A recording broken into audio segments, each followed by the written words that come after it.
Good afternoon, my name is Kevin Terrell, and in this video I'll be talking about classical conditioning, apparent conditioning, and observational learning, and how it's influenced key parts of my life.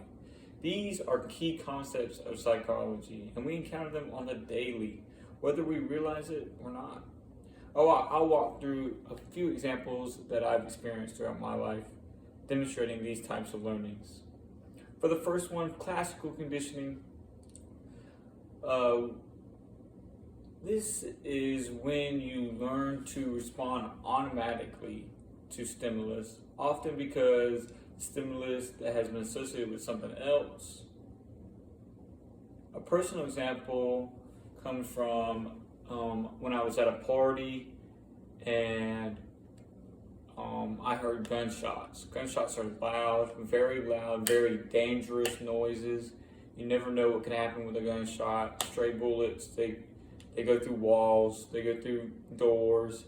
So gunshots are very loud, very recognizable, and I really didn't react to super loud sounds before this party. Like nothing really, I never really reacted to them. But since then, like loud noises that could sound similar to gunshots, I automatically have a response to like get down or look around, be very aware, and quickly and sneakily move away from those gunshots or that sound, that loud sound. Example, it could be, a book falling on the ground, or, maybe somebody slammed their door hard or something like that. I typically, get lower to the ground, become way more aware, look around, and slowly or quickly move away from that sound. That's what, it's like automatic almost now.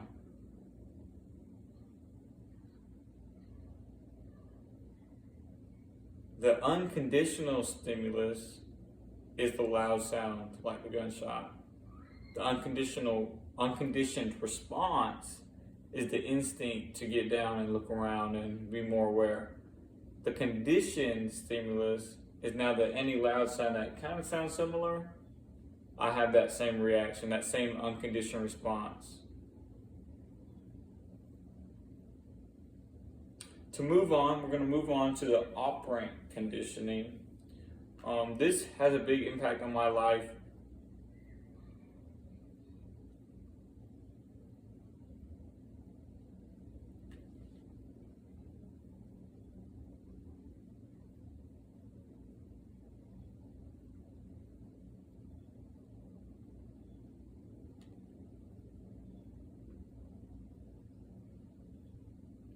To move forward, we're going to go to operant conditioning.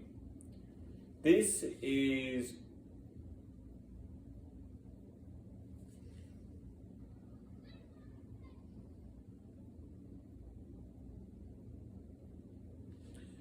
next, we're going to talk about operant conditioning, which is a learning based on consequences of your actions, either through rewards or punishments.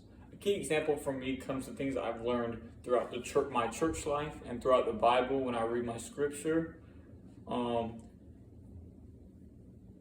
I've learned that, and through the Bible, I've learned that pride leads to negative consequences, and so does sin, because sin is a pride is a sin. So sinning leads to negative consequences.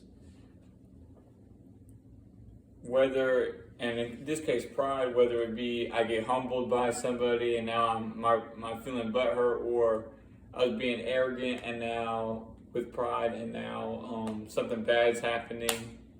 And in the Bible, it says not to do that. And if you do it, guess what? These are the consequences for it. And I often find myself falling victim of those sins of pride, and it leads to consequences. So I try, because of those consequences, I've got negative experiences, and it leads to me doing better next time. How does that topic exactly fit to operant conditioning?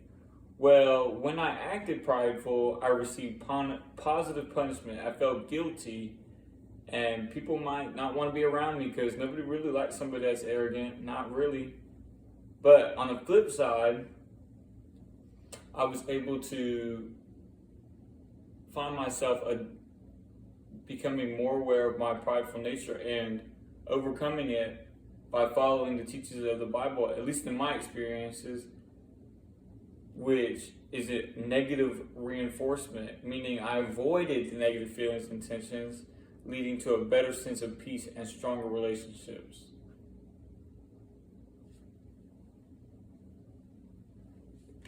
To move on, we're going to observational learning. This has a big influence on my work life, because observational learning is when you learn by watching others and imitating their behavior, especially when you see them being rewarded or punished for their actions. A very close personal example will be at work for me. I've learned a lot by observing my coworkers. A lot of them are older, they've been in the field a long time, and I just work in a warehouse, pushing boxes off of a truck or unloading the truck or moving stuff with equipment like forklifts and all this. But there's so many different tricks you can learn through observational learning, because the people that have been there a while, they've been there for a while, 15, 20 years, and they've done the same thing as you. So they know exactly how to get the job done in the most efficient way. And even though I haven't been there nearly as long as them, some of them would say I'm well experienced, all because I've observed a lot of what everybody's doing. All the old people that have been there for a while, I've observed all of what they're doing, and I've learned from them. And a lot of them get rewards for it because they get the job done faster, so they get either a bonus for getting the job done faster, or they get more break time because they can just chillax because their job is already done. So I've started using these things that I've learned to be more efficient in my work, so I can get the bonus and I can get the extra break time because we have nothing to do.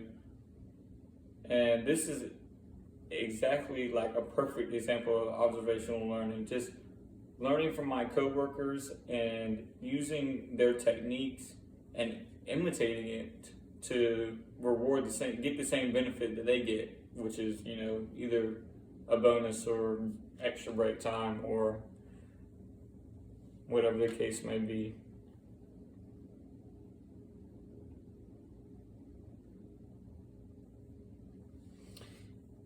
In conclusion, classical conditioning, apparent conditioning, and observational learning have played big roles in shaping how I respond to certain situations or making certain decisions.